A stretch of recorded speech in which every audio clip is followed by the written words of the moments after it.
आज का विषय है ध्यान, योग और मेडिटेशन में महाधनी अवस्था। आप सभी जानते हैं, समझते हैं कि योग के मार्ग पर चलने वालों के लिए, ध्यान के मार्ग पर चलने वालों के लिए और मेडिटेशन के मार्ग पर चलने वालों के लिए महाधनी अवस्था का अनुभव होना परम आवश्यक हो जाता है। अब समझने की ज़रूरत है महाधनी अवस्था क्यों नाम दिया गया है। शब्द ही स्पष्ट करता है। धन आप जानते हैं और महाधनी अवस्था एक अलग विषय आ गया। आखिर महाधनी अवस्था क्यों कहा गया है? आप जानते हैं कि कोई भी व्यक्ति जो सांसारिक धन है उससे जो संपन्न होता है तो वह उसे कितना अपने आप में गर्व फील होता है, कितना उसे अपने धनवान होने का एक नशा होता है, खुशी होती है कि वो धनवान व्यक्ति है। लेकिन महाधनी अवस्था तो उससे भी उच्च अवस्था है। वह कोई सांसारिक या स्थूल धन का विषय नहीं है। महाधनी अवस्था का मतलब है चेतना के से और चेतना ने जो सुपर चेतना के द्वारा या सुप्रीम सत्ता के द्वारा जो प्राप्तियां की हैं, ये उसका विषय है। जिसके पास स्वयं सुप्रीम सत्ता, जगत नियंता वह ही उसका हो गया हो, तो आप विचार करके देखें उससे बड़ा धनवाना कौन हो सकता है।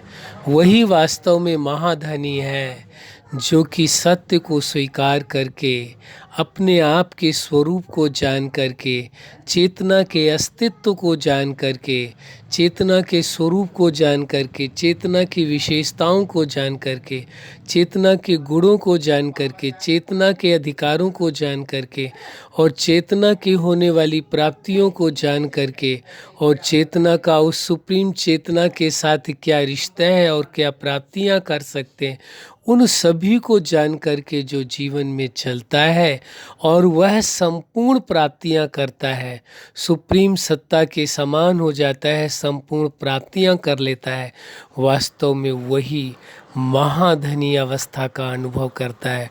वही संसार में महाधनी माना जाएगा, जिसने सुप्रीम सत्ता से सब कुछ, क्योंकि उससे बड़ा धन वाला तो कोई नहीं है, उसके पास वह प्राप्तियां हैं, वह खजाने हैं, अकुट खजाने हैं जो संसार के पास नहीं है।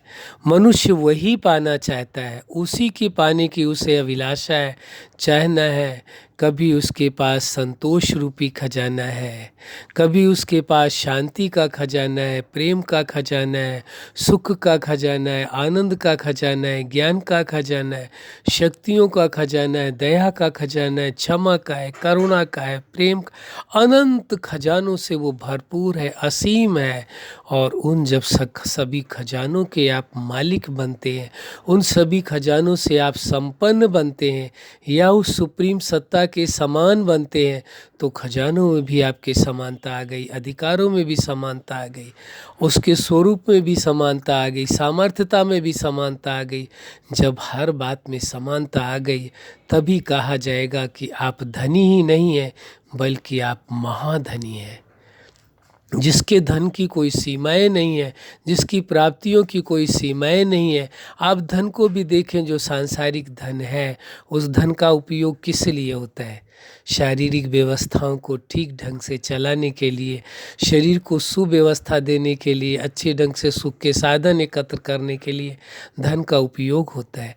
लेकिन जो उससे साधन एकत्र किए गए, जो सुविधाएं इकट्ठी की गई, उनका उपयोग किसने किया, ये तो देखिए। उनका उपयोग आप चेतना ने शरीर के माध्यम से किया है, तो उसका सुख का, खुशी का, आनंद का अनुभव करते हैं। तो उस धन का उपयोग चेतना शरीर के सुख, शरीर के माध्यम से करती है, इसलिए उसका उपयोग केवल उतना ही है। लेकिन जो महाधनी की बात आती है, जो महाधन का विषय आता है, जो सुप्रीम सत्ता के पास जो खजाने हैं, जो अविनाशी खजाने हैं, जो ऐसे खजाने कभी समाप्त नहीं हो सकते, उन खजानों का स्वामी बनना, उन खजानों का मालिक बनना, ये तो महाधनी अवस्था के बारे में हमने आपको बताया। वैसे ये कहना उचित होता कि महाखजानों के मालिक हैं आप, महाखजानों की अवस्था का अनुभव कर रहे हैं। तो ऐसे खजाने जिनकी तुलना इस सांसारिक धन से की ही नहीं जा सकती है, और ना ही कोई सांसारिक ऐसा धन है, ऐसी प्राप्तियां हैं जो उस सुप्रीम सत्ता के द्वारा दिए हुए खजानों का मूल्यांकन कर सके। कोई नहीं कर सकता है। वह शांति, वह प्रेम, वह सुख, वह आनंद, वह करुणा, वह दया, वह क्षमा, वह प्रेम, अविरल प्रेम, अविनाशी प्रेम, शाश्वत प्रेम, जिसकी कल्पना मात्र से ही मनुष्य आनंदित हो उठता है, और फिर उसमें पूर्णता का अनुभव, जो सुप्रीम सत्ता, उसकी समानता का अनुभव, तो आपसे बड़ा धन वाला कौन हो सकता है। इसलिए धन शब्द केवल नहीं यूज किया गया, महाधनी अवस्था है। आप महाधनी हैं, आप अखुट अविनाशी खजानों के स्वामी हैं, मालिक हैं, ये कहना भी उचित होगा। और कौन से खजाने? जो स्वयं सुप्रीम सत्ता ने दिए हैं। सांसारिक जितने भी खजाने होते हैं, आप इस सत्य को जानते हैं, इस संसार जगत में शरीर समेत जो कुछ आपको प्राप्त हुआ है, एक न एक दिन जब आप चेतना इस शरीर से अलग होते हैं तो सब कुछ छूट जाता है, सब कुछ नष्ट हो जाता है, सबका अस्तित्व समाप्त हो जाता है आपके लिए। सभी के लिए नहीं, लेकिन जो इस शरीर से अलग होता है, चेतना और शरीर अलग हो गए तो अस्तित्व समाप्त हो गया।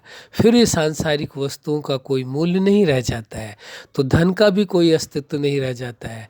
तो आप विचार करके देखें। लेकिन जो सुप्रीम सत्ता से जो खजाने, जो अविनाशी अखुट भंडार आपको मिले हैं, वो ज्ञान का, गुणों का, शक्तियों का, प्राप्तियों का, कलाओं का अनंत कोई सीमाएं नहीं है, कलातीत है। वो कलाओं के असीम भंडार आपको मिले हुए हैं।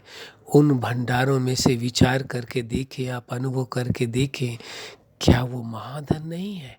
क्या संसार में किसी धन से उसकी तुलना की जा सकती है? प्रश्न ही नहीं उठता है। किसी भी प्रकार के किसी भी धन से तुलना नहीं की जा सकती है।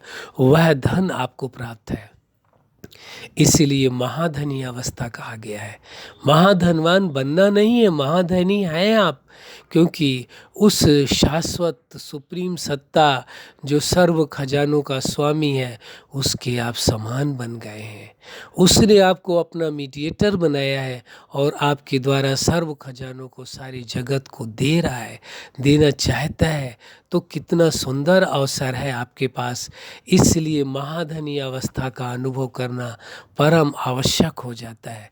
महाधनी अवस्था द्वारा ही आप चेतना अपने पूर्णत्व को प्राप्त होते हैं, पूर्ण अस्तित्व का अनुभव करते हैं और सुप्रीम सत्ता के समान होने का अनुभव करते हैं। यही तो सबसे विलक्षण बात है, जो कहीं से भी तुलना नहीं की जा सकती है। जो सुप्रीम सत्ता के द्वारा आपको प्राप्तियां हुई हैं, उन प्राप्तियों की तो कल्पना भी नहीं की जा सकती है। जो कल्पना के परे का है, सोच के परे की प्राप्तियां हैं कि आप सुप्रीम सत्ता के समान है, उसके गुणों के समान है, उसकी शक्तियों में समानता है, उसकी प्राप्तियों में समानता है, उसके खजानों में समानता है, उसके स्वाभिमान में समानता है। हर विषय में आप समान हैं। आप एहसास करके देखें, अपने आप से बात करके देखें, क्या आपसे भी कोई बड़ा महाधनी है? पूछ करके देखिए, अपने आप से बात करके देखिए। और यह महाधनी अवस्था योग के मार्ग पर चलने से आपको प्राप्त होती है, ध्यान के मार्ग पर चलने से प्राप्त होती है, मेडिटेशन करने से प्राप्त होती है, भक्ति के मार्ग पर चलने से प्राप्त होती है। किसी भी मार्ग में चल करके जो भी आपकी मान्यता है उसे स्वीकार करके आप उस अवस्था तक पहुंच सकते हैं, महाधनी अवस्था तक पहुंच सकते हैं। ये विचारणीय विषय है, अनुभव करने का विषय। अपने आप से बात करें, एहसास करें, अनुभव करें। क्या आपको महाधनी अवस्था का अनुभव करना है या सदा काल महाधनी अवस्था में रहना है? यदि आप रहना चाहते हैं तो कोई बाधा नहीं है। यदि कहीं कोई बाधा है तो आपका मन ही हो सकता है। आप खुद ही यदि स्वीकार कर लें कि आप इस अवस्था पे नहीं पहुंच सकते तो कोई नहीं पहुंचा सकता है। लेकिन यदि आप स्वीकार करते हैं आप महाधनी अवस्था में हैं, तो आपको अवश्य महाधनी अवस्था का अनुभव होगा। अनुभव एक ही तरह का है, एक ही सिद्धांत कार्य करता है, जिस सिद्धांत की हम अक्सर योग के विषय की चर्चा करते समय करते हैं, संकल्प का स्वरूप होना एक सिद्धांत। तो जो आपने संकल्प किया है उसका स्वरूप हो जाए। आप महाधनी अवस्था में हैं, अपने आप पूर्णत्व का बोध करें, आप चेतना अपने पूर्णत्व का बोध करते हुए, समानता का बोध करते हुए उस सुप्रीम सत्ता के साथ ध्यान लगाएं, योग लगाएं, मेडिटेशन करें, तो आपको ऐसा प्रतीत होगा आप भी उस सुप्रीम सत्ता के समान हो गए हैं। वही एहसास करें, उस सुप्रीम सत्ता से अनंत दिव्य प्रकाश, शक्तियाँ, सर्व प्राप्तियाँ, प्यार, सब कुछ उतर उतर कर आपके ऊपर आ रहा है और आप में समाता जा रहा है और आप सुप्रीम सत्ता के समान हो गए हैं। आप महाधनी अवस्था का अनुभव कर रहे हैं और अपने आप में आप गर्व का अनुभव कर रहे हैं कि आप सबसे बड़े महाधनी अवस्था में हैं। महाधनी अवस्था का आप अनुभव कर रहे हैं, संपूर्ण प्राप्तियों से आप संपन्न हैं, उस संपन्नता का अनुभव कर रहे हैं। अच्छा, आप अपने जीवन में सफलता के शिखर तक पहुँचें। आज का विषय है योग, ध्यान और मेडिटेशन में महाधनी अवस्था का अनुभव स्वयं भी अपने जीवन में करें और औरों को भी कराएं। यही हमारी हार्दिक शुभकामना है। सदा खुश रहें, मुस्कुराते रहें। धन्यवाद।